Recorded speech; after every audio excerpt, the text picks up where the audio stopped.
എല്ലാവർക്കും റേഡിയോ നാടൻചായ ടീമിലേക്ക് സ്വാഗതം.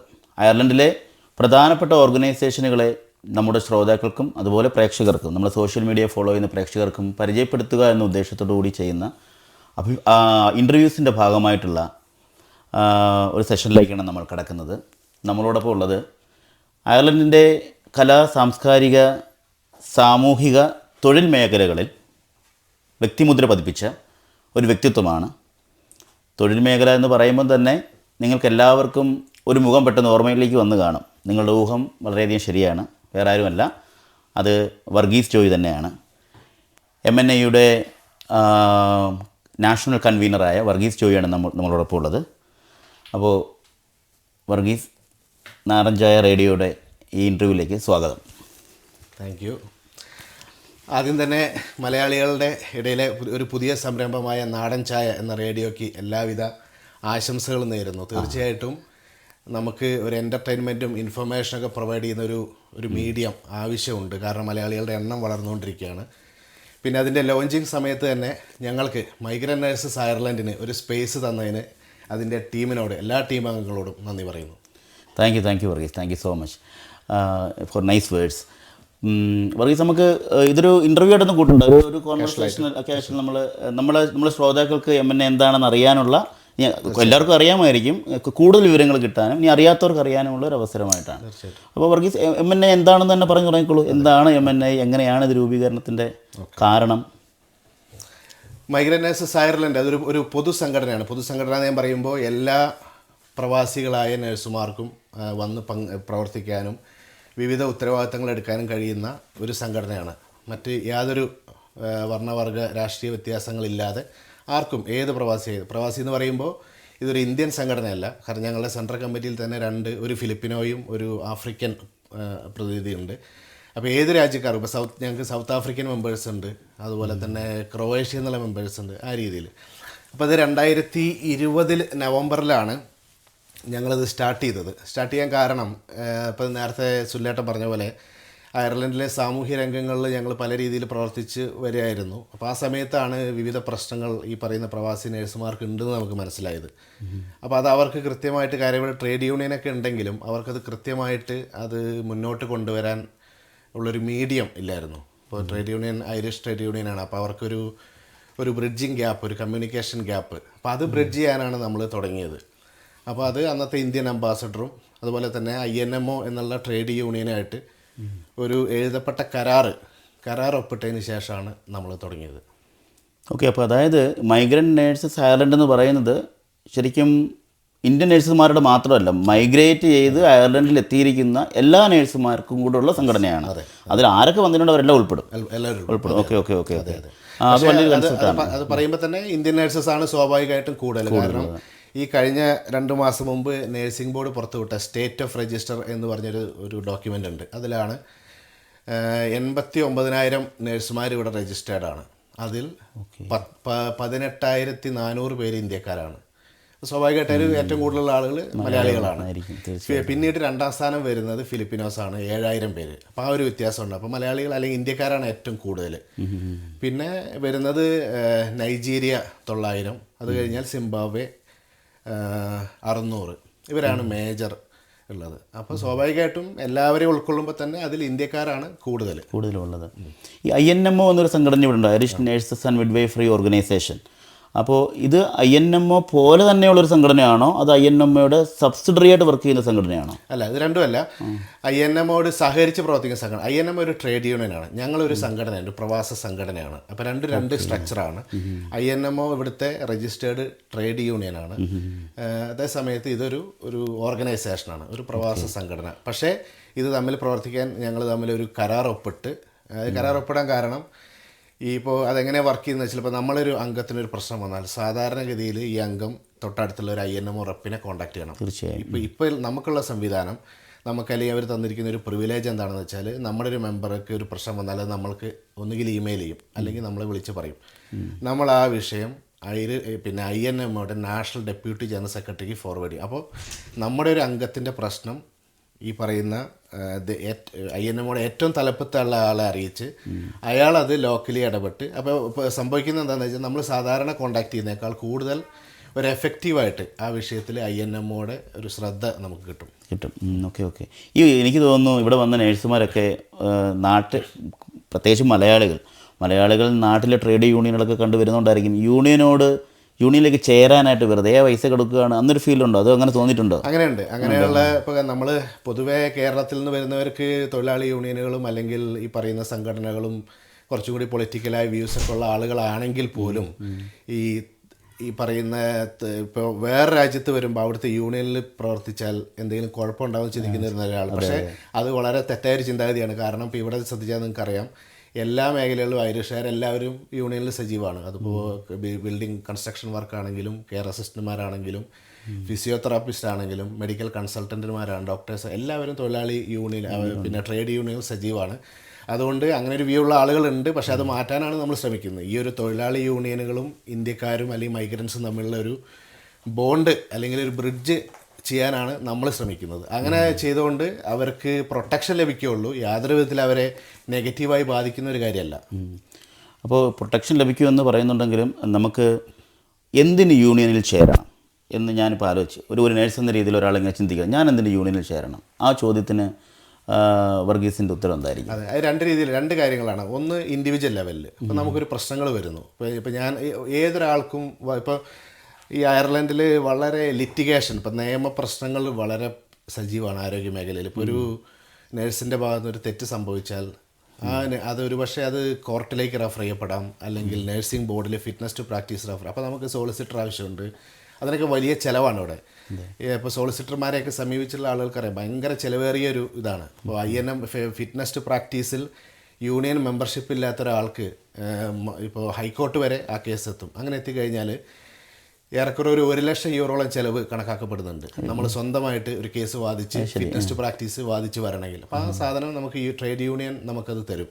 ഒന്ന് ഇനിയിപ്പോൾ അങ്ങനെ പോയില്ലെങ്കിൽ പോലും ലോക്കൽ ലെവൽ ബാർഗെയിനിങ്ങിൽ ഇപ്പോൾ നമുക്കൊരു വർക്ക് പ്ലേസ് ഇഷ്യൂ വന്നാൽ യൂണിയൻ ഇടപെട്ട് പല കാര്യങ്ങളിലും സോൾവ് ചെയ്യും, കോർട്ടിലൊന്നും പോവാതെ. അപ്പോൾ അത് ഇൻഡിവിജ്വൽ ലെവൽ. പിന്നെ കളക്റ്റീവ് ബാർഗെയിൻ, ഇപ്പോൾ നമ്മൾ ഈ പറയുന്ന സാലറി, ടേംസ് ആൻഡ് കണ്ടീഷൻസ്, നമ്മുടെ ആനുവൽ ലീവ്, സിക്ക് ലീവ് ബെനിഫിറ്റ്സ്, അതുപോലെ തന്നെ ഇപ്പോൾ ശ്രദ്ധിച്ചാൽ കഴിഞ്ഞ വർഷം ഇൻഫ്ലേഷൻ വർദ്ധിച്ചപ്പോൾ എല്ലാ ട്രേഡ് യൂണിയനുകളും സമരം ചെയ്തിട്ടാണ് 10% സാലറി കൂട്ടാൻ തീരുമാനിച്ചു. 10% എന്ന് പറയുമ്പോൾ ബിറ്റ്വീൻ ഇപ്പോൾ 2026 10% പബ്ലിക് സെക്ടർ വർധന ടോട്ടൽ. അപ്പോൾ ഈ പറയുന്ന കളക്റ്റീവ് ബെനിഫിറ്റ്സ്, ഇപ്പോൾ സാലറി ബെനിഫിറ്റ്സ്, സിക്ക് ലീവ് അല്ലെങ്കിൽ ഇഞ്ചുറി ബെനിഫിറ്റ്സ്, അതല്ലെങ്കിൽ ഈ പറയുന്ന മറ്റ് മെറ്റേണിറ്റി ലീവ്, ഇപ്പോൾ അറിയാലോ പുതിയ പറ്റേണിറ്റി ലീവ്, പാരൻ്റൽ ലീവ്, ഇതെല്ലാം യൂണിയനുകൾ പ്രവർത്തിച്ച് നേടിത്തരുന്നതാണ്. അപ്പോൾ ഈ രണ്ട് രീതിയിൽ ഇൻഡിവിജ്വൽ ഒരു പ്രശ്നം വന്നാലും അതുപോലെ കളക്റ്റീവായിട്ടുള്ളൊരു ഇഷ്യൂ വന്നാലും യൂണിയൻ നമുക്ക് അത്യാവശ്യമാണ്. അത് വളരെ വാലിഡായിട്ടൊരു പോയിൻ്റാണ്. കാര്യം പലരും ഇതൊക്കെ അനുഭവിക്കുന്നുണ്ട്.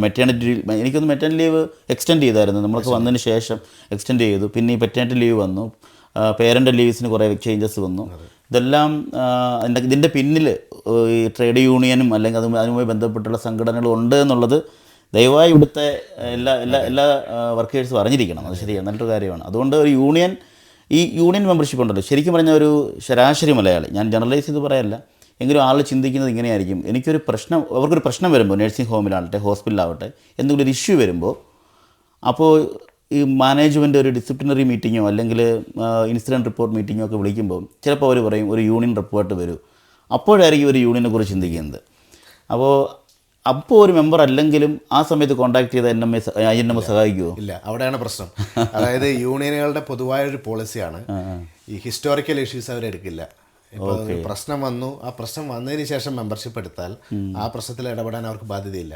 അതുകൊണ്ടാണ് പറയുന്നത്, നമ്മളെ മൈഗ്രൻ്റ് നഴ്സ് അയർലൻഡ് വരുന്ന പുതിയ ആളുകളോട് പറയുന്നത്, നിങ്ങൾ ഈ രാജ്യത്ത് നേഴ്സായിട്ട് വർക്ക് ചെയ്യുക അല്ലെങ്കിൽ കെയറായിട്ട് വർക്ക് ചെയ്യാൻ തുടങ്ങുമ്പോൾ ഡേ 1 മുതൽ നിങ്ങൾക്ക് യൂണിയൻ മെമ്പർഷിപ്പ് വേണം. അത് പിന്നെ ഇൻഷുറൻസ് പോളിസി പോലെയാണ്. ഇപ്പോൾ കാർ ഇൻഷുറൻസ് പോളിസി ഇല്ലാതെ വണ്ടി ഓടിച്ച് ആക്സിഡൻ്റ് ആയാൽ പിന്നീട് എടുത്താൽ കവർ ചെയ്യില്ല എന്ന് പറഞ്ഞ പോലെ തന്നെയാണ്. പിന്നെ യൂണിയനുകളിൽ ചില കേസുകൾ ഞങ്ങൾ കൊടുക്കുന്ന പുതിയ മെമ്പേഴ്സ് ഇപ്പോൾ വന്നിട്ട് 6 മാസമായിട്ടുള്ളൂ, ഒരു പ്രശ്നം വന്നു. അപ്പോൾ നമ്മൾ പലപ്പോഴും നമ്മൾ റെക്കമെൻഡ് ചെയ്യുമ്പോൾ INM എടുക്കാറുണ്ട്, ഇവർക്ക് അറിയില്ലായിരുന്നു യൂണിയൻ മെമ്പർഷിപ്പ്. പക്ഷേ പഴയ ആളുകളുടെ ഒന്നും കേസിൽ എടുക്കണമെന്നില്ല. അപ്പോൾ യൂണിയൻ മെമ്പർഷിപ്പ് ഇൻഷുറൻസ് പോലെയാണ്.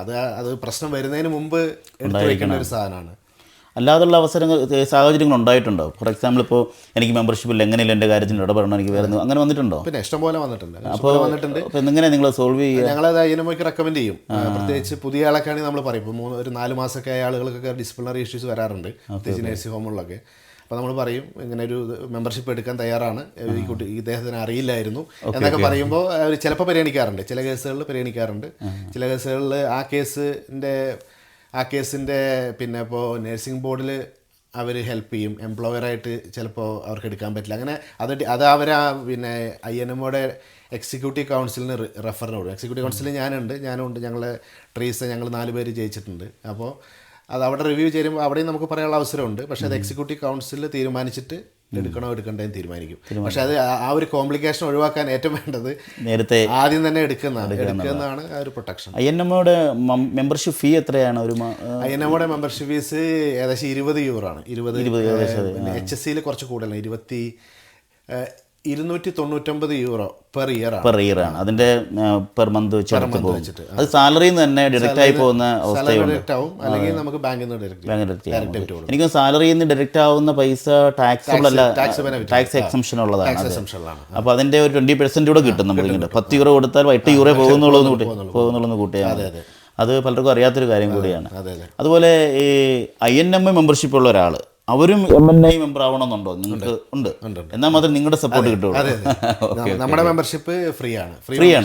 ശരി, ഓക്കെ. നമ്മൾ ഈ പ്രവർത്തനങ്ങൾ ചെയ്തൊരു ഇതൊരു വോളണ്ടറി സംഘടന. ഞാൻ ആദ്യം പറയാൻ വിട്ടുപോയതാണ്. ഒരു പൊതുസംഘടനയാണ്, വോളണ്ടറി സംഘടനയാണ്, നോൺ പ്രോഫിറ്റ് ആണ്. അപ്പോൾ അതുകൊണ്ട് നമ്മൾ ചെയ്യുന്ന പ്രവർത്തനങ്ങൾക്ക് ആരിൽ നിന്നും ഫീസോ അല്ലെങ്കിൽ മെമ്പർഷിപ്പോ എടുക്കുന്നില്ല. ഒരു ഫ്രീ മെമ്പർഷിപ്പ് സംഘടനയാണ്. അപ്പോൾ നമ്മളെ സംഘടന ചേരുന്നതുകൊണ്ട് അധിക ബാധ്യത വരുന്നില്ല.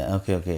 അപ്പോൾ ഒരു MNIയുടെ നാഷണൽ കൺവീനർ എന്ന രീതിയിൽ വർഗീസിൻ്റെ ഒപ്പീനിയൻ എല്ലാവരും യൂണിയൻ മെമ്പർഷിപ്പ് എടുക്കണം. നിങ്ങൾക്ക് നാളെ ഒരു ആവശ്യം വരുമ്പോൾ അത് തീർച്ചയായിട്ടും ഉപകാരപ്പെടും എന്നുള്ളത് തന്നെയാണ്. തീർച്ചയായിട്ടും. അത് നഴ്സുമാർ മാത്രമല്ല. അപ്പോൾ ഞാനത് പറയാൻ വിട്ടുപോയത്, ഞങ്ങൾക്കൊരു കെയർ അസിസ്റ്റന്റ് വിങ് ഉണ്ട്. അപ്പോൾ നമ്മൾ അവിടെ യുണൈറ്റ് എന്ന് പറഞ്ഞൊരു യൂണിയനായിട്ടാണ് ഈ INMO ആയിട്ടുള്ള പോലെ തന്നെ യുണൈറ്റ് എന്നുള്ള യൂണിയനായിട്ടാണ് നമ്മുടെ കരാറ്. അപ്പോൾ അത് അവർ വലിയ യൂണിയനാണ്. UK-യിലും അയർലൻഡിലുള്ള UK-യിലെ ഏറ്റവും വലിയ യൂണിയനാണ്. അയർലൻഡ് അവർ കുറച്ച് ചെറുതാണ്, പക്ഷേ വളരെ നന്നായി പ്രവർത്തിക്കുന്ന ഒരു യൂണിയനാണ്. അപ്പോൾ കെയർ അസിസ്റ്റൻറ്റുമാർ യുണൈറ്റിൽ മെമ്പർഷിപ്പ് എടുക്കണം എന്നാണ് നമ്മൾ അവരോട് പറയുന്നത്. നഴ്സുമാർക്ക് പിന്നെ ഒരേ ഒരു യൂണിയൻ INMO ആണ്. കെയർ അസിസ്റ്റന്റുമാർക്ക് വേറൊരു യൂണിയൻ ഉണ്ടല്ലേ, ഈ SIPTU അല്ലേ? അത് SIPTUവും ഈ യൂണൈറ്റും രണ്ടാണല്ലോ. രണ്ട് യൂണിയനാണ്. ഈ പറഞ്ഞ പോലെ നമ്മളായിട്ട് ധാരണയിലെത്തിയതും നമ്മളായിട്ട് സഹകരിച്ചതും യുണൈറ്റ് ആണ്. അതുകൊണ്ട് നമ്മൾ യുണൈറ്റ് പറയുന്നുള്ളൂ. എന്ന് വെച്ചാൽ വേറെ ആരെങ്കിലും SIPTU മെമ്പർ ആണെങ്കിൽ നമ്മൾ അവരോട് അവിടെ മാറാൻ നമ്മളുടെ ഒരു കാഴ്ചപ്പാട് യൂണിയനുകളെ ശക്തിപ്പെടുത്തുക എന്നുള്ളതാണ്. അപ്പോൾ യൂണിയനുകൾ തമ്മിൽ മത്സരത്തിൻ്റെ ആവശ്യമില്ല. SIPTUവിൽ നിൽക്കുന്നവർ SIPTUവിൽ താല്പര്യമുള്ള SIPTUവിൽ എടുക്കാം. നമ്മൾ ആ കാര്യത്തിൽ നമ്മൾ ആരെയും നിർബന്ധിക്കുന്നില്ല. നമ്മളായിട്ട് ഇപ്പം നമ്മൾക്കൊരു സ്പെഷ്യൽ പ്രിവിലേജ് ഇപ്പോൾ ഈ SIPTUവിലുള്ള ഒരാൾക്ക് സാധാരണ അവരുടെ പ്രൊസീജിയർ വഴി പോകേണ്ടി വരും. MNI ആയിട്ടുള്ള ധാരണ യുണൈറ്റിനുള്ളത് കൊണ്ട് ഇപ്പോൾ ഒരു ഇഷ്യൂ വന്നാൽ നമുക്ക് വളരെ ഒന്നുകൂടി ആ വിഷയം യുണൈറ്റിനെ കൊണ്ട് പുഷ് ചെയ്യാൻ പറ്റും, നമ്മളായിട്ടുള്ള ഒരു റിലേഷൻഷിപ്പിൻ്റെ പേരിൽ. അതുകൊണ്ട് യുണൈറ്റ് പറഞ്ഞുള്ളൂ. SIPTUവിൽ താല്പര്യമുള്ളവർക്ക് SIPTUവിൽ തുടരാം, SIPTUവിൽ എടുക്കാൻ താല്പര്യമുള്ളവർ കയ്യിൽ എടുക്കാം. അതിൽ നമുക്ക് അതിൽ കുഴപ്പമില്ല. അപ്പോൾ രണ്ട് സംഘടനകൾ ഹെൽത്ത് കെയർ അസിസ്റ്റൻ്റ് ബന്ധപ്പെട്ട് ആക്റ്റീവായിട്ട് അയർലൻഡിലുണ്ട്. അതുപോലെ നഴ്സുമാർക്ക് INMO അല്ലാതെ വേറെ സംഘടനയുണ്ടോ? ഇല്ല, INMO മോണോപ്പൊളിയാണ്. അത് മുമ്പ് SIPTUവിന് ഒരു പിന്നെ നഴ്സസ് വിങ് ഉണ്ടായിരുന്നു. പിന്നീട് അവർ തമ്മിലൊരു ധാരണയിലെത്തി. ഇനി മുതൽ SIPTU നഴ്സസിന് വേണ്ടി കളക്റ്റീവ് ബാർഗൈനിങ് ചെയ്യില്ല, INMO കെയറേഴ്സിൻ്റെ വിഷയത്തിലും ഇടപെടില്ല. അത് അവർ തമ്മിലുള്ള ധാരണയാണ് നിലവിൽ. അപ്പോൾ അതുകൊണ്ട് നിലവിൽ INMO മാത്രമേ ഉള്ളൂ നഴ്സുമാർക്ക്. ഇപ്പോൾ MNI എന്ന് പറയുന്ന സംഘടന നഴ്സുമാരുടെ കാര്യങ്ങൾ INMOയുമായി നെഗോഷിയേറ്റ് ചെയ്ത് നടത്തിയെടുക്കുകയും ഹെൽത്ത് കെയർ അസിസ്റ്റൻ്റ് കാര്യങ്ങൾ യുണൈറ്റുമായി നെഗോഷിയേറ്റ് ചെയ്ത് നടത്തിയെടുക്കുകയും ചെയ്യും. അതിൻ്റെ ഒരു ബ്രിഡ്ജിങ് ആയിട്ടാണ് നിങ്ങൾ. ഓക്കെ, നല്ലൊരു ഐഡിയ ആണ് അത്. പക്ഷേ അതുകൂടാതെ നമ്മളിങ്ങനെ യൂണിയനുകളെ ചെയ്യുമ്പോഴും നമ്മൾ ഇപ്പോൾ മറ്റ് പൊളിറ്റിക്കൽ ക്യാമ്പയിൻ, ഇപ്പോൾ ഈ കെയർ അസിസ്റ്റന്റുമാരുടെ ആവശ്യങ്ങൾ, പൊളിറ്റിക്കൽ ക്യാമ്പയിൻ ഞാൻ ഉദ്ദേശിച്ച് കക്ഷി രാഷ്ട്രീയത്തിൻ്റെ കാര്യമല്ല ഉദ്ദേശിച്ച്, രാഷ്ട്രീയ അല്ലെങ്കിൽ ഗവൺമെൻറ് തലത്തിൽ ശ്രദ്ധിച്ച് കാണും. ഞങ്ങൾ ഈ കെയർ അസിസ്റ്റന്റുമാർക്ക് അവർക്ക് ഫാമിലി റീയൂണിഫിക്കേഷൻ സ്റ്റാറ്റസ് ഇതുവരെ കിട്ടിയിട്ടില്ല, സാലറി കുറവായത്. അതിന് വേണ്ടിയിട്ട് നമ്മൾ നിരന്തരം ഈ പറയുന്ന പോലെ പാർലമെൻറ്റിൽ ഈ വിഷയങ്ങൾ എടുക്കുകയും എന്ന് പറഞ്ഞാൽ നമ്മളെ സപ്പോർട്ട് ചെയ്യുന്ന TDമാർ വഴി പലതവണ പാർലമെൻറ്റിൽ ഈ പ്രശ്നം ഉന്നയിക്കുകയും ഞങ്ങളൊരു പാർലമെൻറ്റ് സമരം നടത്തി. 200-ന് മുകളിൽ കെയർ അസിസ്റ്റന്റുമാർ അയർലൻഡിൻ്റെ നമ്മളോട് അതിൽ പങ്കെടുത്ത പല TDമാരും പറഞ്ഞത് അയർലൻഡിൻ്റെ ചരിത്രത്തിൽ 200-ന് മുകളിൽ ആരോഗ്യ പ്രവർത്തകർ ഇന്ന് വരെ പാർലമെൻറ്റിൻ്റെ മുകളിൽ അങ്ങനെ കൂടിയിട്ടില്ല. ഒരു ചരിത്ര സംഭവമായിരുന്നു. അപ്പോൾ അത് നമ്മുടെ ഒരു പൊളിറ്റിക്കൽ ക്യാമ്പയിനാണ്. ഈ ആവശ്യങ്ങൾ നേടിയെടുക്കാൻ വേണ്ടിയുള്ള എന്ന് പറഞ്ഞാൽ ഗവൺമെൻറ്റിൻ്റെ മുമ്പിൽ എത്തിക്കുക. അങ്ങനെയുള്ള കാര്യങ്ങൾ MNA സ്വന്തം നിലയ്ക്ക് ഇത് ചെയ്യും, സ്വന്തം നിലയ്ക്കും ചെയ്യും. പിന്നെ MRC എന്ന് പറയുന്ന സംഘടന, മൈഗ്രൻ്റ് റൈറ്റ്സ് സെൻറ്റർ അയർലൻഡ്, ആ സമരത്തിൽ അവരും ഉണ്ടായിരുന്നു. അപ്പോൾ അങ്ങനെയുള്ള മറ്റ് സംഘടനകളായിട്ട് സഹകരിച്ചിട്ട് നമ്മളെ പ്രവർത്തനങ്ങൾ വേറെ നടത്തുന്നുണ്ട്. പക്ഷേ യൂണിയനായിട്ടുള്ള കാര്യങ്ങൾ ഈ പറയുന്ന 2 യൂണിയനായിട്ടാണ് നമ്മൾ ചെയ്യുന്നത്. അത് ശരിക്കും വിജയത്തിലെത്തിയോ? ശരിക്കും ഫാമിലി വിജയത്തിലെത്തിയിട്ടില്ല. 2 കാര്യങ്ങളാണ് നമ്മൾ ആവശ്യപ്പെട്ടത്. ഒന്ന്, ഇവിടെ 5000-ഓളം കെയറസ്റ്റുമാർ വന്നിട്ടുണ്ട്. അവരിൽ 99% നേഴ്സസാണ്. OET ഇല്ലാത്തത് കൊണ്ട് കെയറായിട്ട് വന്നതാണ്. അപ്പോൾ ആ വന്ന സമയത്ത് അവർക്ക് ഫീറ്റാക്ക് ലെവൽ QQA ലെവൽ 5 ഒരു കോഴ്സ് ചെയ്യണമെന്ന് നിബന്ധന ഉണ്ടായിരുന്നു. അത് 2 വർഷം കഴിഞ്ഞ് പെർമിറ്റ് പുതുക്കണമെങ്കിൽ. അപ്പോൾ അത് ഭയങ്കര അനീതിയായിരുന്നു. കാരണം ചിലവർ ക്വാളിഫൈഡ് നേഴ്സ് ഒരാൾ ഫീറ്റാക്ക് ചെയ്യുന്നുണ്ട്, സോഷ്യൽ വർക്കേഴ്സ് ഉണ്ട്, അങ്ങനെയുണ്ട്. അപ്പോൾ അത് ഞങ്ങൾ ഈ പറഞ്ഞ അതും അതുപോലെ ഫാമിലി റീയൂണിഫിക്കേഷൻ 2 ആവശ്യങ്ങളാണ് ഞങ്ങൾ മുന്നോട്ട് വെച്ചത്. അതിൽ ഫീറ്റാക്ക് ലെവൽ ആ നിയമം എടുത്ത് കളഞ്ഞു. അപ്പോൾ അതിൽ ഈ പറഞ്ഞ 5000 പേർക്ക് ബെനിഫിറ്റ് കിട്ടി. കാരണം ഫീറ്റാക്ക് ചെയ്യണമെങ്കിൽ ഒരു 1000 euro മുകളിൽ ചിലവുണ്ട്. 1000-2000 മുകളിൽ ചിലവ് പ്രൈവറ്റായിട്ട് പഠിക്കണം. അപ്പോൾ അത് ആ കാര്യത്തിൽ വിജയിച്ചു. പക്ഷേ ഫാമിലി റീയൂണിഫിക്കേഷൻ അത് ഇതുവരെ നടപ്പായിട്ടില്ല. ഞങ്ങളത് ശ്രമിച്ചുകൊണ്ടിരിക്കുകയാണ്. പിന്നെ അതിൻ്റെ ഒരു സ്റ്റിയറിംഗ് കമ്മിറ്റി ഉണ്ട്, department of enterprise trade and employment. ആ സ്റ്റിയറിംഗ് കമ്മിറ്റിയിൽ ഞാൻ മെമ്പറാണ്. അത് റിവ്യൂ ചെയ്യാൻ. അപ്പോൾ ഞങ്ങൾ ഇടയ്ക്ക് മീറ്റിംഗ് ഉണ്ട്, നമ്മുടെ വ്യൂ എടുക്കുന്നുണ്ട്. പക്ഷേ പൂർണ്ണമായിട്ട് വിജയിച്ചില്ല. പക്ഷേ നമ്മൾ ശ്രമിച്ചുകൊണ്ടിരിക്കുകയാണ്. ഈ സ്റ്റിയറിംഗ് കമ്മിറ്റിയിലൊക്കെ മെമ്പർഷിപ്പ് കിട്ടുന്നത് ഈ MNA പോലുള്ള സംഘടനയുടെ നാഷണൽ കൺവീനർ എന്ന സ്റ്റാറ്റസിലാണ്. തീർച്ചയായും. ഓക്കെ. അപ്പോൾ ഈ ഫാമിലി റീയൂണിഫിക്കേഷൻ എന്ന് പറയുന്നത് ശരിക്കും ആ ടൈം തന്നെ ഒരു കൺഫ്യൂസിങ് ആണ്. ശരിക്കും ഇൻകം ആണല്ലോ അതിൻ്റെ ഒരു ത്രഷോൾഡ്. ആ ഇൻകത്തിന് മുകളിൽ വന്നാൽ ആർക്കും ഫാമിലി കൊണ്ടുവരാം. ഈ 598 എന്തോ ആണെന്ന് പെർ വീക്ക് വേണ്ടത്. അപ്പോൾ ശരിക്കും 30,000 സാലറി ഹെൽത്ത് കെയർ അസിസ്റ്റൻസിന് കിട്ടുമ്പോൾ അവർ ആ ത്രഷോൾഡ് വരികയും അതാവുകയും ചെയ്യുമല്ലോ, ഉടനെ തന്നെ അത് പാവാൻ പോവുകയാണല്ലോ അല്ലേ? അത് ജനുവരി 17-ലായി. 30,000 സ്പൗസിന് മാത്രമേ കൊണ്ടുവരാൻ പറ്റൂ. ഒരു കുട്ടി ഉണ്ടെങ്കിൽ 33 വേണം. നിലവിൽ 30 ആയിട്ടുള്ളൂ. അപ്പോൾ നിങ്ങളുടെ ഡിമാൻഡ് ഇപ്പോൾ 30 ആണെങ്കിൽ പോലും കുട്ടികളെ കൂടെ ജോയിൻ ചെയ്യിപ്പിക്കണം എന്നുള്ളതാണ് ഞങ്ങളുടെ ഡിമാൻഡ്. റിഗാർഡ്ലെസ് ഓഫ് സാലറി 30 വേണം, അല്ലെങ്കിൽ സാലറി കൂടണം. പക്ഷേ സാലറി 30 നിൽക്കുമ്പോൾ ഇപ്പോൾ ഒരാൾക്ക് ഇപ്പോൾ ഇപ്പോഴത്തെ അവസ്ഥ അനുസരിച്ച് ഓരോ കുട്ടിക്കും 3000 euro എക്സ്ട്രാ സാലറി വേണം. ഇപ്പോൾ 4 കുട്ടികളുണ്ടെങ്കിൽ ഈ 30,000 കൂടുതൽ 12,000 വേറെ വേണം. അപ്പോൾ അതിൻ്റെ അർത്ഥം പിന്നെ 42,000 euro സാലറി വേണം. അതിപ്പോൾ പെട്ടെന്ന് പോസിബിൾ അല്ല. അപ്പോൾ ഞങ്ങൾ ആവശ്യപ്പെടുന്നത് 30,000 euroയിൽ ഒരാൾക്ക്, ഒരു കെയറസിന് സ്വന്തം സ്പൗസിനെയും എത്ര കുട്ടികളുണ്ടെങ്കിൽ അവരെയും കൊണ്ടുവരാൻ അനുവദിക്കണം. 4 കുട്ടികളുള്ളവരെ 4 ഈ പറയുന്നതിൽ സാലറി കൊണ്ടുവരാൻ അനുവദിക്കും. അതാണ് ഞങ്ങളുടെ ആവശ്യം. എനിക്ക് തോന്നുന്നു ഗവൺമെൻറ്റിൻ്റെ പോളിസി മേക്കിങ്ങിൽ അവർ കാണുന്ന ക്രൈറ്റീരിയ ഒരു സ്പൗസും കുട്ടികളും വരുമ്പോൾ അവർക്കുള്ള ജീവിത ചെലവിനെ കൺസിഡർ ചെയ്യുമ്പോൾ 30 ആഡിക്കേറ്റ് ആവില്ല എന്നാണ്. ഈ ഒരു പോയിന്റ് നിങ്ങൾ എങ്ങനെ കൺവിൻസ് ചെയ്യും? പോയിന്റ് ഞങ്ങൾ പറഞ്ഞത്, അപ്പോൾ ഈ സ്റ്റിയറിംഗ് ഗ്രൂപ്പിൻ്റെ ഭാഗമായിട്ട് MNAയുടെ ഒരു സബ്മിഷൻ അവരെടുത്തിരുന്നു.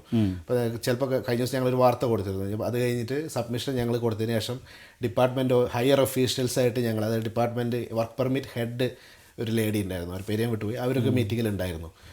അപ്പോൾ ആ മീറ്റിങ്ങിൽ ഞങ്ങൾ ആവശ്യപ്പെട്ടത്, അല്ലെങ്കിൽ ഈ സബ്മിഷനിൽ ഞങ്ങൾ സൂചിപ്പിച്ചു, അതായത് ഈ പറയുന്ന സ്പൗസസും ഇപ്പോൾ ഇന്ത്യക്കാരായ എല്ലാ ഹെൽത്ത് കെയർ വർക്കേഴ്സിൻ്റെ സ്പൗസസും ക്വാളിഫൈഡ് ആണ്. അവർ പലരും നേഴ്സസാണ്, പലരും സോഷ്യൽ വർക്കേഴ്സാണ്, ഫിസിയോതെറാപ്പിസ്റ്റുകളാണ്. അപ്പോൾ ഈ സ്പൗസ് വരുന്നതോടുകൂടി സ്പൗസ് സ്കിൽഡ് പ്രൊഫഷണലാണ്. അപ്പോൾ തീർച്ചയായിട്ടും സ്പൗസിന് ജോലി കിട്ടും. ഈ 2 പേർക്ക് ജോലി കിട്ടിയാൽ അവർക്ക് കുട്ടികളെ നോക്കാനുള്ള കപ്പാസിറ്റി സ്വാഭാവികമായിട്ട്. അതാണ് ഞങ്ങൾ ആവശ്യപ്പെട്ടത്. കാരണം സ്പൗസ് വന്ന് വെറുതെ ഇപ്പോൾ വൈഫാണ് ഇവിടെ ഉള്ളെങ്കിൽ ഹസ്ബൻഡ് വന്ന് വൈഫിൻ്റെ ചെലവിൽ ഇരിക്കുകയല്ല, ഇയാളും ക്വാളിഫൈഡ് ആണ്. അപ്പോൾ ആൾക്ക് സ്വാഭാവികമായിട്ട് ജോലി കിട്ടും. അപ്പോൾ 2 പേരുണ്ടെങ്കിൽ അവർക്ക് കുട്ടികളെ നോക്കാൻ കഴിയും. അതാണ് ഞങ്ങൾ ആവശ്യപ്പെട്ടത്. സ്പൗസ് വരുമ്പോൾ നേരിട്ട് 1G കൊടുക്കാനുള്ള വർക്ക് ചെയ്യാൻ day 1 മുതൽ വർക്ക് ചെയ്യാം ഉടനെ. തികച്ചും വലിയൊരു ഇതിൻ്റെ കാര്യം പറഞ്ഞപ്പോഴാണ് ഈ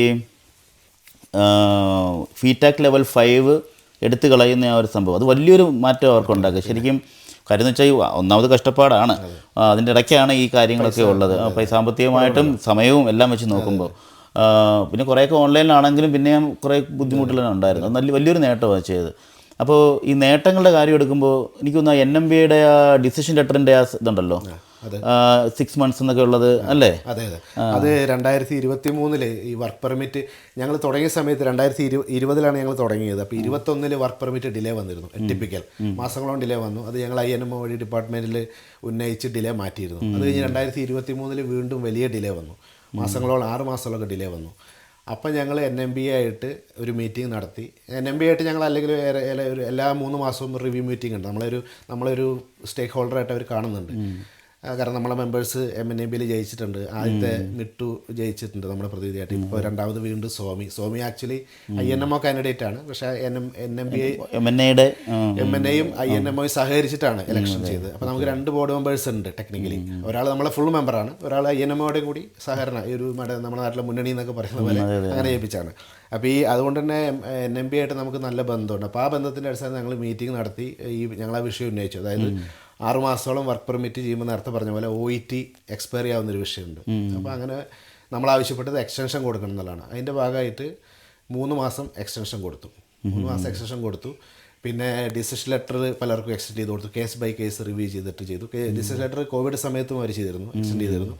അങ്ങനെ 3 മാസം എക്സ്റ്റെൻഡ് ചെയ്തതോടുകൂടി എക്സ്പയറി ആയി വീണ്ടും എഴുതേണ്ടി വരുമായിരുന്ന ഒരു 100 കണക്കിന് ആളുകൾക്ക് ബെനിഫിറ്റ് കിട്ടി. അവർക്ക് ഇതേ OETയിൽ തന്നെ ഇവിടെ വന്ന് ജോലി ചെയ്യാൻ പറ്റും. അങ്ങനെ വന്ന 100 കണക്കിന് ആളുകൾ ഇവിടെ ഉണ്ട്. അവരൊക്കെ ഞങ്ങളിപ്പോൾ ബ്രാഞ്ചുകളിലൊക്കെ ആക്റ്റീവാണ്. അതുകൂടാതെ വേറൊരു വിസ തട്ടിപ്പ് കേസുമായി ബന്ധപ്പെട്ട് നിങ്ങൾ ഇടപെട്ടായിരുന്നല്ലോ, അത് എന്തായി അവസാനം? അതിവിടെ താലയിലുള്ള ഒരു മലയാളിയാണ് ഇത് ചെയ്തത്.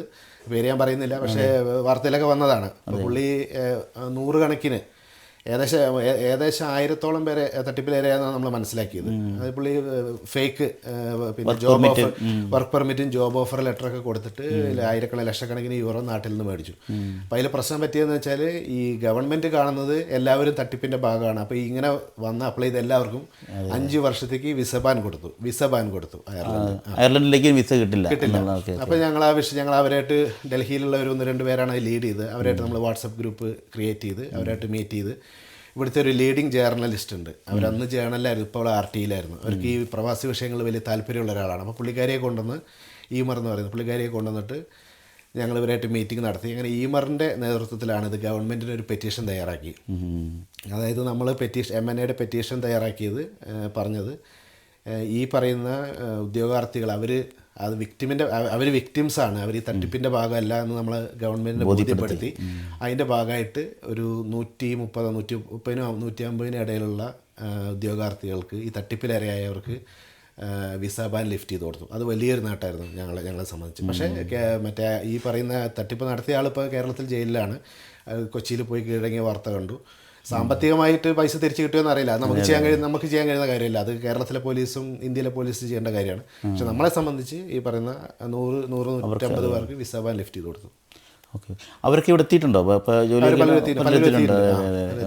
അപ്പോൾ ശരിക്കും പറഞ്ഞാൽ ഒരു ബോട്ടം ലൈനായിട്ട് ഇതുവരെയുള്ള അച്ചീവ്മെൻറ്റ് പറഞ്ഞു കഴിഞ്ഞാൽ NMBയുടെ ഡിസിഷൻ ലെറ്ററിൻ്റെ ആ ഒരു കാലതാമസം കുറയ്ക്കാനായിട്ട് നിങ്ങൾ ഇടപെടലാണ് പ്രയോജനം ചെയ്തത്. 2, ഈ ഹെൽത്ത് കെയർ അസിസ്റ്റൻറ്റ്മാരുടെ ഫാമിലി റീയൂണിഫിക്കേഷന് നിങ്ങൾ സജീവമായിട്ട് ഇടപെടുന്നുണ്ട്. അവരുടെ സാലറി കൂട്ടാനുള്ള ഒരു കാരണം നിങ്ങളാണ്. മാത്രമല്ല HQQI ലെവൽ 5 വേണ്ട നേഴ്സുമാർക്ക് എന്നുള്ള ഒരു സംഭവത്തിലേക്ക് എത്തിയതും MNAയുടെ ഇടപെടലാണ്. അതുപോലെ വിസ തട്ടിപ്പിലുണ്ടായ കേസ്, അതുപോലെ ഏറ്റവും പ്രധാനപ്രദമായ ഒരു കാര്യമായിരുന്നു എടിപ്പിക്കൽ വിസയുടെ ഇഷ്യൂവുമായി ബന്ധപ്പെട്ട് ഒത്തിരി പേർക്ക് ഇവിടെ വരാൻ പറ്റാണ്ടായി പോയിട്ടുണ്ട്. അപ്പോൾ അതിനും DLൻ്റെ എക്സ്പയറി കൂട്ടിക്കൊടുക്കുകയും അല്ല, ഇതൊക്കെയാണ് ഏറ്റവും പ്രധാന നേട്ടം. ഇതല്ല വേറെ എന്തെങ്കിലും ഉണ്ടോ? ഇതൊക്കെയാണ്. പക്ഷേ അതോടൊപ്പം തന്നെ ഞങ്ങളൊരു 100 കണക്കിന് ഇൻഡിവിജ്വൽ ഇഷ്യൂസ് ഹെൽപ്പ് ചെയ്തിട്ടുണ്ട്. അതായത് ഈ പറയുന്ന വളരെ അൺഫെയർ ആയിട്ടുള്ള ഡിസ്മിസലുകൾ, നിസ്സാര കാര്യങ്ങൾക്ക് NMBAക്ക് റെഫർ ചെയ്ത്, ഫിറ്റ്നസ് ടു പ്രാക്ടീസ് റെഫർ ചെയ്ത്. അതുപോലെ ഇപ്പോൾ ഒരു ഉദാഹരണം പറഞ്ഞാൽ ഈ ക്രംലിനിലൊരു മലയാളി നേഴ്സ് വന്നിട്ട് കോവിഡ് സമയമായിരുന്നു. കോവിഡ് സമയത്ത് ഈ കുട്ടി പ്രഗ്നൻ്റ് ആയിരുന്നു വന്ന സമയത്ത്. അപ്പോൾ ഇവിടുത്തെ അന്നത്തെ റൂൾ അനുസരിച്ച് പ്രഗ്നൻസിയുള്ള സ്റ്റാഫിന് കോവിഡ് ലീവിൽ പേയ്മെൻ്റായിട്ട് ലീവ് കൊടുക്കണം. പക്ഷേ ഇവർ വന്നതുകൊണ്ട് ഇവരെന്ത് തീരുമാനിച്ചു? ഇവർ ഈ കുട്ടിയോട് പറഞ്ഞു നിങ്ങൾ പെട്ടെന്ന് തിരിച്ചു പോകണം എന്ന് പറഞ്ഞു. സ്റ്റാർട്ട് ചെയ്തിട്ടില്ല, സ്റ്റാർട്ട് ചെയ്തു. പ്രഗ്നൻ്റ് ആണെന്ന് പറഞ്ഞപ്പോൾ അവർ കോവിഡ് ആയതുകൊണ്ട് ഈ സാലറിയിൽ ഇരുത്താൻ താല്പര്യമില്ലാത്തതുകൊണ്ട് തിരിച്ചു പോകാൻ ഒരു മാൻഡേറ്റ് കൊടുത്തു. അപ്പോൾ ആ കുട്ടി ഞങ്ങളെ കോൺടാക്ട് ചെയ്തു. ഞങ്ങൾ INMO ഇടപെടുത്തി. അങ്ങനെ INMO ശക്തമായി ഇടപെട്ടിട്ട് ആ കുട്ടിക്ക് പ്രഗ്നൻസി കഴിയുന്നവരെ കോവിഡ് ലീവിൽ വിട്ടു. അപ്പോൾ അതൊക്കെ വലിയ, അല്ലെങ്കിൽ ഇപ്പോൾ ഞങ്ങളെ കോൺടാക്ട് ചെയ്തില്ലെങ്കിൽ ആ കുട്ടി തിരിച്ചു പോകുമായിരുന്നു, വന്നിട്ടുള്ളൂ, യാതൊരു കോൺടാക്ട്. അങ്ങനെ പിന്നെ ഇപ്പോൾ അയർലൻഡിന് സൗത്തിൽ ഒരു യൂണിവേഴ്സിറ്റി ഹോസ്പിറ്റൽ, പേര് ഞാൻ പറയുന്നില്ല, ഇൻ്റർവ്യൂ ആയതുകൊണ്ട്. പക്ഷേ ഒരു റേസിസ്റ്റ് അറ്റാക്ക് ഉണ്ട്. അവിടുത്തെ ഒരു മാനേജർ 10-20 ഇന്ത്യൻ നേഴ്സസിനെ ഈ ഫസ്റ്റ് അഡാപ്റ്റേഷൻ ട്രെയിനിങ് ഉണ്ടല്ലോ, വളരെ മോശമായ റേസിസ്റ്റ് കമൻറ്റുകൾ, പച്ചയ്ക്ക് റേസിസ്റ്റ് കമൻറ്റുകൾ പറഞ്ഞൊരു കേസ് ഉണ്ടായിരുന്നു. അത് നമ്മൾ ടേക്കപ്പ് ചെയ്തു. നമ്മളവരെ മീറ്റ് ചെയ്ത് INMO ഇടപെടുത്തി. അതിൽ വലിയ രീതിയിൽ നമ്മൾ സപ്പോർട്ട് ചെയ്ത് ആ ഗ്രൂപ്പിന് ധൈര്യം കൊടുത്ത് കേസ് പോയിട്ട് മുന്നോട്ട് പോയി. അതിൽ 2 പേര് ഇപ്പോഴും കേസ് നടത്തുന്നുണ്ട് WRCയിലും. ആ കേസ് മുന്നോട്ട് പോയിക്കൊണ്ടിരിക്കുന്നതിന് ആ മാനേജറെയൊക്കെ ഹോസ്പിറ്റലിൽ അവസാനം ആക്ഷൻ എടുക്കേണ്ടി വന്നു. അപ്പം അങ്ങനെ 100 കണക്കിന് ഇൻഡിവിജ്വൽ ഇഷ്യൂസിൽ നമ്മൾ ഇടപെട്ടുണ്ട്. അത് കാരണം നമ്മൾ ഇടപെട്ടില്ലായിരുന്നെങ്കിൽ ഒരു പക്ഷേ തിരിച്ചു പോകേണ്ടി വരുമായിരുന്ന ഒരുപാട് കേസുകളുണ്ടായിരുന്നു. അങ്ങനെ അപ്പോൾ ഈ കോർക്കിലെ അതേ ഒരു കേസ് ഗോൾവേലും ഇപ്പം റിപ്പോർട്ട് ചെയ്തിട്ടുണ്ടല്ലോ. അതിൻ്റെ സ്റ്റാറ്റസ് എന്താ? ഇപ്പോൾ അതിലും സപ്പോർട്ട് ചെയ്യുന്നുണ്ട്. പക്ഷേ അതിപ്പോൾ ആക്റ്റീവ് കേസ് ആയതുകൊണ്ട് പിന്നെ ഞാനിപ്പോൾ INMA എക്സിക്യൂട്ടീവ് മെമ്പറാണ്. ഞാൻ അതിൻ്റെ ഇൻഡിവിജ്വൽ ഡീറ്റെയിലേക്ക് പോകാൻ കഴിയില്ല. കാരണം വെച്ചാൽ അത് ഒരു പിന്നെ കോൺഫ്ലിക്റ്റ് ഓഫ് ഇൻട്രസ്റ്റ് ഉണ്ട്. നമ്മളത് ഇപ്പോൾ ഞാനിങ്ങനെ ഇൻ്റർവ്യൂവിൽ പരസ്യമായിട്ട് പറയുമ്പോൾ, പക്ഷേ ബേസിക്കലി നമ്മൾ അവരെ സപ്പോർട്ട് ചെയ്യുന്നുണ്ട്. സപ്പോർട്ട് ചെയ്യുന്നതിൻ്റെ വാർത്തയൊക്കെ നമ്മൾ ഫേസ്ബുക്ക് സ്റ്റേറ്റ്മെൻറ്റ് കിട്ടും. നമ്മളൊരു എംപ്ലോയി നമ്മളെ സമീപിക്കും. ഇപ്പം വർഗീസ് പറഞ്ഞല്ലോ, നമ്മളെ കോൺടാക്ട് ചെയ്യുമ്പോൾ അപ്പോൾ എങ്ങനെയാണ് കോൺടാക്ട് ചെയ്യുക? വർഗീസിൻ്റെ പേഴ്സണൽ നമ്പറിലാണ് വിളിക്കുന്നത്? അല്ല, നമുക്കൊരു ഇപ്പം നമ്മളുടെ മെമ്പർഷിപ്പ് ചേരാൻ നമുക്ക് www.migrantnurses.in എന്നൊരു വെബ്സൈറ്റ് ഉണ്ട്. അതിൽ ജോയിൻ നൗ എന്ന് പറഞ്ഞൊരു ലിങ്ക് ഉണ്ട്. അതിൽ ജോയിൻ ചെയ്യാം. എന്നിട്ട് info@migrantnurses.in ഇമെയിൽ ചെയ്താൽ മതി. കാരണം എല്ലാ ഫോൺ കോൾ എടുക്കൽ പ്രാക്ടിക്കലല്ല. കാര്യം നമ്മൾ സംഘടനയിൽ ഒരുപാട് ആളുകളുടെയും ആക്റ്റീവായി പ്രവർത്തിക്കുന്ന ഒരു സെൻട്രൽ കമ്മിറ്റിയിലെ ആളുകളാണ്. അപ്പോൾ അവരെ നമ്മളെല്ലാവരും വർക്ക് ചെയ്യുന്നവരാണ്, ഫാമിലി ടൈം. അപ്പോൾ എല്ലാ കോളുകളും എടുക്കാൻ പറ്റില്ല. അപ്പോൾ ഇമെയിലായിരിക്കും ഏറ്റവും നല്ലത്. ഇമെയിലാകുമ്പോൾ നമ്മൾ റെഗുലർലി മോണിറ്റർ ചെയ്ത് അതിന് മറുപടി കൊടുക്കും, അല്ലെങ്കിൽ ഫോർവേഡ് ചെയ്യാം. അങ്ങനെ അപ്പോൾ info@migrantnurses.in അതിലേക്ക് അതാണ് മെത്തേഡ് ഓഫ് കോൺടാക്ട്. അങ്ങനെയാണ്. പക്ഷേ വിളിച്ച് സംസാരിക്കേണ്ട കേസാണെങ്കിൽ നമ്മൾ വിളിക്കും. അപ്പോൾ ഈ ഒരാൾ പരാതിയുമായിട്ട് സമീപിക്കുന്നു, എനിക്ക് എൻ്റെ നഴ്സിംഗ് ഹോമിൽ ഇങ്ങനെ എക്സ്പീരിയൻസ് ഉണ്ടായി. അപ്പോൾ അതിൻ്റെ ജഡ്ജ്മെൻ്റൽ പാർട്ട് എങ്ങനെയാണ്? നിങ്ങൾ എങ്ങനെയാണ് അത് അസസ് ചെയ്യുന്നത്? ഇത് പുള്ളിയുടെ തന്നെ കുഴപ്പമാണോ അതോ നഴ്സിംഗ് ഹോമിൻ്റെ കുഴപ്പമാണോ? ശരിക്കും രണ്ടും ആകാമല്ലോ. അപ്പോൾ ആ ഒരു പാർട്ടിൽ blindly you are going to support the staff അല്ല, അതോ നിങ്ങൾ അല്ല, നമ്മളിപ്പോൾ ഒരു സംഘടന എന്തിനു വേണ്ടി നിൽക്കുന്നു എന്നുള്ളതാണ് ചോദ്യം. ഞങ്ങളെ സംബന്ധിച്ച് ഞങ്ങളെ മെമ്പറിന് വേണ്ടിയാണ്. എംപ്ലോയർക്ക് വേണ്ടി റെപ്രസെൻറ്റ് ചെയ്യാൻ ഞങ്ങളുടെ ഡ്യൂട്ടിയല്ല. അവർക്ക് അവരുടെ ഫോറംസ് ഉണ്ടാവും, നഴ്സിംഗ് ഹോം അയർലൻഡ് ഉണ്ടാവും, അല്ലെങ്കിൽ അവർക്ക്. അപ്പോൾ അതുകൊണ്ട് ഞങ്ങളെ സംബന്ധിച്ച് ഞങ്ങളൊരു മെമ്പറായിട്ട് വന്ന് ആ മെമ്പറെ എത്രത്തോളം സപ്പോർട്ട് ചെയ്യാൻ പറ്റും എന്നുള്ളതാണ്. അത് ട്രേഡ് യൂണിയനും അങ്ങനെയാണ്. ട്രേഡ് യൂണിയൻ നിൽക്കുന്ന മെമ്പർക്ക് വേണ്ടിയാണ്, എംപ്ലോയർക്ക് വേണ്ടി. എംപ്ലോയേഴ്സിന് വേറെ സംഘടന അല്ലെങ്കിൽ അവർക്ക് ഫോറംസ് ഉണ്ട്. അപ്പോൾ ബ്ലൈൻഡായിട്ട് സപ്പോർട്ട് ചെയ്യാന്നല്ല, പക്ഷേ ഞങ്ങളെ സംബന്ധിച്ച് എംപ്ലോയി മാത്രമാണ് ഫോക്കസ്. അപ്പോൾ ആ എംപ്ലോയി ഇനിയിപ്പോൾ എംപ്ലോയിയുടെ ഭാഗത്തായിരുന്നു തെറ്റെങ്കിലും അയാൾക്ക് വേണ്ട എല്ലാ ലീഗൽ സപ്പോർട്ടും. അപ്പോൾ അങ്ങനെയാണല്ലോ. ഇപ്പോൾ ഒരു കേസിൽ ഒരാൾ പ്രതിയാണെങ്കിൽ ആ പ്രതിക്കും ഈ പറയുന്ന പോലെ ലീഗൽ റെപ്രസെൻറ്റേഷൻ റൈറ്റ് ഉണ്ടെന്ന് പറഞ്ഞ പോലെ, തെറ്റാണെങ്കിലും ശരിയാണെങ്കിലും ഞങ്ങളെ സംബന്ധിച്ച് മെമ്പറെ സപ്പോർട്ട് ചെയ്യുന്നതാണ് ഞങ്ങളുടെ സംഘടനയുടെ ഉത്തരവാദിത്വം. അതെ. MNAക്ക് ശത്രുക്കളുണ്ടോ? അല്ല, ശത്രുക്കളായിട്ടില്ല. പക്ഷേ ഇങ്ങനെ പല പ്രചരണങ്ങളും ചില ഗ്രൂപ്പുകളൊക്കെ ശ്രദ്ധിക്കുന്നുണ്ടാവും. എന്തായാലും മേജർ പ്രചരണം നിങ്ങളെ കൂടുതൽ മാനസിക വിഷമിപ്പിച്ച് പ്രതിഫലേച്ഛയില്ലാതെ വേറെ വോളണ്ടറി ആയിട്ട് വളരെ പോസിറ്റീവായിട്ട് ചെയ്യുന്നൊരു സംഘടന, ആ സംഘടനയ്ക്കെതിരെ എന്തുകൊണ്ട് അങ്ങനെ? അല്ല, പല താല്പര്യങ്ങളുണ്ടാവാം. എംപ്ലോയേഴ്സിൻ്റെ താല്പര്യങ്ങളുണ്ടാവാം, അല്ലെങ്കിൽ മറ്റ് ഇപ്പോൾ പലരും ചെറിയ നഴ്സിംഗ് ഹോമുകളോ അല്ലെങ്കിൽ ബിസിനസ് പ്രോഫിറ്റിൻ്റെ പ്രശ്നങ്ങളുണ്ടാവാം. അപ്പോൾ അങ്ങനെ പല ഇപ്പോൾ നമ്മളെ സംബന്ധിച്ച് മറ്റാരോപണങ്ങൾ പറയാൻ കഴിയില്ല. കാരണം ഞങ്ങൾ ആരെയും ഇതുവരെ ഒരു പൈസയൊന്നും വാങ്ങിയിട്ടില്ല. ആരെയും പൈസയോ അല്ലെങ്കിൽ കോൺഫ്ലിക്റ്റ് ഓഫ് ഇൻട്രസ്റ്റിലോ ഒരു ഏജൻറ്റുമാരെയും നമ്മൾ സ്പോൺസർഷിപ്പ് വേണ്ട. നമ്മുടെ പോളിസി അതാണ്. ഇപ്പോൾ ഞങ്ങൾ കോൺഫറൻസ് 2 നടത്തി. അതിൽ ഇന്ത്യൻ ഏജൻസിമാരെ നമ്മൾ മേടിച്ചിട്ടില്ല. അത് വേറെ ഒന്നും കൊണ്ടല്ല, കോൺഫ്ലിക്റ്റ് ഓഫ് ഇൻട്രസ്റ്റിൻ്റെ പേരിലാണ്. അപ്പോൾ അങ്ങനെ പലരും പല ഗ്രൂപ്പിലൊക്കെ പറയാം. ഇപ്പോൾ ഇത് രാഷ്ട്രീയ സംഘടന എന്ന് പറയപ്പെടുന്നു. പക്ഷേ അല്ല, ഞാൻ നേരത്തെ പറഞ്ഞു, നമ്മൾ ആഫ്രിക്കൻസും ഫിലിപ്പിനോസും എല്ലാവരും ഉള്ള മെമ്പർഷിപ്പ്. അപ്പോൾ ഇപ്പോൾ ഇത് കേൾക്കുന്ന ആർക്കും വേണമെങ്കിൽ ഇപ്പോൾ ഏത് രാഷ്ട്രീയമുള്ള ആൾക്കും ഇതിലേക്ക് വരാം. നിങ്ങൾ ഏത് താല്പര്യമുള്ള, നിങ്ങൾ ഏത് സെക്റ്റിലുള്ള ആളാണെങ്കിലും ഇതിൽ വന്നാൽ നിങ്ങൾക്ക് പ്രവർത്തിക്കാം. അത്രയേ ഉള്ളൂ. ഇപ്പോൾ MNAക്ക് രാഷ്ട്രീയമുണ്ടോ? ശരിയില്ല, MNAക്ക് രാഷ്ട്രീയമില്ല. രാഷ്ട്രീയത്തിൽ അതീതമാണ്.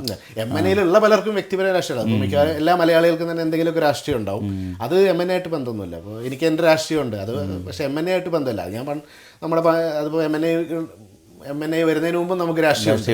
അപ്പോൾ അത് വ്യക്തിപരമാണ്. ഇപ്പോൾ MNAയിൽ തന്നെ പല രാഷ്ട്രീയ ചിന്താധികാരുണ്ട്.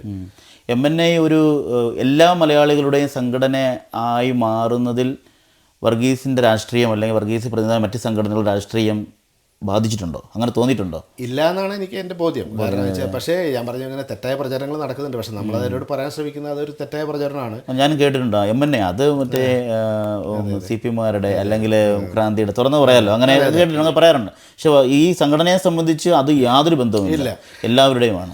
ഇപ്പോൾ ഞാൻ ഒരു ഉദാഹരണം പറഞ്ഞാൽ, ഇപ്പം ഞങ്ങൾക്ക് ആദ്യമായിട്ട് വന്ന ഒരു പോസ്റ്റ് NMBI ബോർഡ് മെമ്പറായിരുന്നു. അതിൽ ഞങ്ങൾ ആദ്യം മത്സരിപ്പിച്ച വ്യക്തിപരമായി എൻ്റെ രാഷ്ട്രീയത്തിന് വിരുദ്ധമായ രാഷ്ട്രീയം വ്യക്തിപരമുള്ള ആളാണ്. ആ വ്യക്തി മുമ്പ് കോളേജ് ചെയർമാനായിരുന്നു വേറൊരു രാഷ്ട്രീയ പ്രസ്ഥാനത്തിൻ്റെ. അപ്പോൾ അങ്ങനെയാണെങ്കിൽ അങ്ങനെ ആ വ്യക്തി ഇതിൽ വരില്ലല്ലോ. അല്ലെങ്കിൽ ഇപ്പോൾ ബോർഡ് മെമ്പറായി ജയിച്ച ആളും കുടുംബപരമായി ഞാൻ ഏത് രാഷ്ട്രീയമാണ് അതിന് നേരെ ഓപ്പോസിറ്റ് ആളാണ്. അപ്പോൾ ഞങ്ങളെ സംബന്ധിച്ച് അത് രാഷ്ട്രീയ വിഷയം. ഞങ്ങളെ സംബന്ധിച്ചൊരു പോസ്റ്റ് വരുമ്പോൾ അതിൽ ആർക്കാണ് നന്നായി ഫങ്ഷൻ ചെയ്യാൻ കഴിയുക അല്ലെങ്കിൽ പെർഫോം ചെയ്യുക, അതാണ് നമ്മളുടെ ഒരു രീതി. ഇപ്പോൾ നമ്മുടെ സെൻട്രൽ കമ്മിറ്റിയിൽ എല്ലാ രാഷ്ട്രീയ, ഇപ്പോൾ ഞാൻ പറഞ്ഞല്ലോ, ഇപ്പോൾ ഫിലിപ്പിനോസും ആഫ്രിക്കൻസും ഉള്ളപ്പോൾ പിന്നെ നമ്മുടെ രാഷ്ട്രീയത്തിന് പ്രസക്തിയില്ല അവിടെ. അത് തെറ്റായ ആരോപണമാണ്. അപ്പോൾ ഞാനത് വീണ്ടും പറയുന്നത്, ഇത് കേൾക്കുന്ന ആളുകൾ, നിങ്ങൾ മലയാളിയോ മറ്റ് സംസ്ഥാനക്കാർ ആരാണെങ്കിലും ഈ സംഘടനയിൽ വന്ന് പ്രവർത്തിക്കുന്ന എല്ലാവരെയും നമ്മൾ സ്വീകരിക്കും. അങ്ങനെയുള്ള ഡൈവേഴ്സ് കമ്മിറ്റി തന്നെയാണ്. അത് തെറ്റായൊരു പ്രചരണമാണത്. കാര്യം പ്രത്യേകിച്ച് വലത്തേക്ക് ചരിഞ്ഞു നിൽക്കുന്ന ഒരു രാജ്യമാണല്ലോ അയർലൻഡ്. വലതുപക്ഷത്തോടാണല്ലോ കൂടുതൽ ആഭിമുഖ്യം. അപ്പോൾ അതുകൊണ്ട് തന്നെ വലിയ പ്രസക്തിയുമില്ല അതിനല്ലേ, അങ്ങനെ ഒരു രാഷ്ട്രീയം അല്ല. അത് വ്യക്തിപരമാണ്. ഇപ്പോൾ നമ്മുടെ മലയാളികളിൽ എന്തെല്ലാം സംഘടനകളുണ്ട്, സാംസ്കാരിക സംഘടനകളുണ്ട് അത് മലയാളികളുടെ ഒരു രീതിയാണ്. ഇപ്പോൾ ചെറുതായ പല ഗ്രൂപ്പുകൾ പ്രവർത്തിക്കും, അതൊക്കെ അത് പുറത്താണ്. പക്ഷേ MNA സംബന്ധിച്ച് അത് സെപ്പറേറ്റ് ആണ്. അപ്പോൾ MNA എന്ന് പറയുന്ന സംഘടന INMA സഹകരിച്ച് വർക്ക് ചെയ്യുന്നു. അപ്പോൾ ഏതൊരു സംഘടനയ്ക്കും INMAയോട് സഹകരിച്ച് അങ്ങനെ വർക്ക് ചെയ്യാൻ പറ്റുമോ? അല്ല, നാളെ ഒരു സംഘടന ഒരാൾക്ക് നിലവിലെ MNA മാത്രമേ അങ്ങനെ പ്രവർത്തിക്കുന്നുള്ളൂ. അങ്ങനെ ഉള്ളൂ അല്ലെ? അങ്ങനെ സാധ്യത ഉണ്ടോ എന്ന് ചോദിക്കുകയാണ് ഞാൻ. അല്ല, അങ്ങനെ സാധ്യത ഇല്ല എന്നാണ് എനിക്കറിയില്ല. അത് INMOനെ സംബന്ധിച്ച വിഷയമാണ്, എനിക്ക് പറയാൻ കഴിയുന്ന കാര്യമില്ല. പക്ഷേ നിലവിൽ ആ ഒരു രീതിയിൽ INMOയുടെ അപ്രൂവലോടുകൂടി, അവരുടെ ഒരു പിന്തുണയോടുകൂടി നമ്മൾ മാത്രമേ പ്രവർത്തിക്കുന്നുള്ളൂ. അത് നമ്മൾ ഇങ്ങനെ വൈഡായിട്ട് പൊതുവെ എല്ലാ മൈഗ്രൻസിനെ ഉൾക്കൊണ്ട് പ്രവർത്തിക്കുന്നതുകൊണ്ടാണ് ഈ പറയുന്ന മറ്റ് രാജ്യക്കാരെയും ഒക്കെ ഉൾക്കൊണ്ട് പ്രവർത്തിക്കുന്നത്. കേവലം ഒരു മലയാളി, കേവലം ഒരു ഇന്ത്യക്കാരുടെ സംഘടനയല്ല. അതുകൊണ്ട് ഈ നിലവിലിപ്പോൾ MNA ആണ് ആ രീതിയിൽ റെപ്രസെൻ്റ് ചെയ്യുന്നത്. അതുപോലെ വേറൊരു കാര്യം കൂടി ഉണ്ട് വർഗീസ്. അതായത് ഒത്തിരി ആൾക്കാരുടെ ഒരു കുറയാണ് കേട്ടോ. ഇപ്പോൾ അയർലൻഡിൽ വന്ന് എക്സാം എഴുതാൻ വന്ന ഒരു നേഴ്സ്, അല്ലെങ്കിൽ അയർലൻഡിലേക്ക് വരുന്നൊരു നേഴ്സ്, DL അവർക്കുണ്ടല്ലോ, ആളുടെ DL ഉണ്ട്. ഇവിടെ വന്നോ രണ്ടോ അറ്റൻഡ് ചെയ്ത് തോറ്റു പോയെന്നിരിക്കട്ടെ, എന്തായാലും അൺസക്സസ്ഫുൾ ആയി എക്സാമിന്. പക്ഷേ ഇപ്പോൾ ഒരു ലേറ്റസ്റ്റ് ആയിട്ട് ഈ കഴിഞ്ഞ വർഷം ഒരു ചേഞ്ച് വന്നിട്ടുണ്ട്. 2024 ഏപ്രിലോ അതിന് ശേഷമാണെന്ന് തോന്നുന്നത് ചേഞ്ച് വന്നിരിക്കുന്നത്. അതായത് DL ഇന്ന് എനിക്കിപ്പോൾ DL ഉണ്ട്, പക്ഷേ എൻ്റെ OET 2 മാസം കഴിയുമ്പോൾ എക്സ്പയർ ആവുകയാണ്. അപ്പോൾ OET എക്സ്പയർ ആയി കഴിഞ്ഞാലും ഈ DLന് എക്സ്പയറി ഉണ്ടെങ്കിൽ എനിക്ക് എക്സാം അറ്റൻഡ് ചെയ്യാൻ പറ്റുമോ? പറ്റും. ഓക്കെ, അതൊരു പുതിയ ഇതാണ്. അതായത് ഡിസിഷൻ ലെറ്റർ കിട്ടുന്ന ഉടനെ വാലിഡ് ആയ OET സബ്മിറ്റ് ചെയ്യാം. പിന്നീട് ഒരു മാസം കഴിഞ്ഞ് OET എക്സ്പയർ ആയാലും കുഴപ്പമില്ല. പക്ഷെ ആ ഡിസിഷൻ ലെറ്റർ സാധാരണ 1 വർഷത്തേക്കാണല്ലോ. ആ ഡിസിഷൻ ലെറ്റർ തീരുന്നതിനുള്ളിൽ ഇവിടെ അയർലൻഡിൽ വന്ന് ആപ്റ്റിറ്റ്യൂഡ് അഡാപ്റ്റേഷൻ എഴുതി പിൻ നമ്പർ അപ്ലൈ ചെയ്താൽ പിന്നെ സേഫാണ്. OETയുടെ പ്രശ്നം തീർന്നു. അപ്പോൾ DL അപ്ലൈ ചെയ്യുന്ന സമയത്ത് ഉണ്ടാവണമെന്നേ ഉള്ളൂ. അത് വളരെ ഒത്തിരി പേർക്ക് പ്രയോജനം ചെയ്യുന്ന ഒരു കാര്യമാണ്. നല്ലൊരു മാറ്റമാണ്. അതെ. അപ്പോൾ എനിക്ക് തോന്നുന്നു നമ്മൾ ഒരുമാതിരി എല്ലാ പാർട്ടും കവർ ചെയ്തെന്ന് തോന്നുന്നല്ലേ? ഓക്കെ. അപ്പോൾ എന്തായാലും ഇത് കേട്ടുകൊണ്ടിരിക്കുന്നവരോട് എല്ലാവരോടും പറയാനുള്ളത്, ശരിക്കും ഒത്തിരി ഇൻഫർമേഷൻസിൻ്റെ ഒരു വേദിയായിരുന്നു ഇത്. ഒത്തിരി കാര്യങ്ങൾ നമ്മൾ സംസാരിച്ചു. അപ്പോൾ നിങ്ങൾക്ക് എന്തെങ്കിലും സപ്പോർട്ട് ആവശ്യമുണ്ടെന്നുണ്ടെങ്കിൽ, ഇനിയും എന്തെങ്കിലും ക്ലാരിഫിക്കേഷൻ ഏതെങ്കിലും കാര്യങ്ങൾക്ക് വേണമെന്നുണ്ടെങ്കിൽ ഞങ്ങൾ നാടൻ ചായ റേഡിയോയുടെ മെസ്സേജ് ബോക്സിൽ നിങ്ങൾക്ക് കോൺടാക്ട് ചെയ്യാം. അല്ല എന്നുണ്ടെങ്കിൽ വർഗീസ് പറഞ്ഞതുപോലെ മൈഗ്രൻ്റ് നേഴ്സസ് അയർലൻഡിൻ്റെ വെബ്സൈറ്റിലും അതിന് കൃത്യമായ കോൺടാക്ട് ഡീറ്റെയിൽസ് കൊടുത്തിട്ടുണ്ട്. അതിലേക്ക് നിങ്ങൾക്ക് കോൺടാക്ട് ചെയ്യാവുന്നതാണ്. ഇതുവരെ ഞങ്ങളോട് സംസാരിച്ച വർഗീസിന് പ്രത്യേക സ്നേഹവും നന്ദിയും അറിയിക്കുകയാണ്. അതുപോലെ നമ്മൾ കേട്ടുകൊണ്ടിരിക്കുന്ന നാടൻ ചായ റേഡിയോയുടെ എല്ലാ ശ്രോതാക്കൾക്കും, എല്ലാ പ്രേക്ഷകർക്കും thank you so much. Thank you.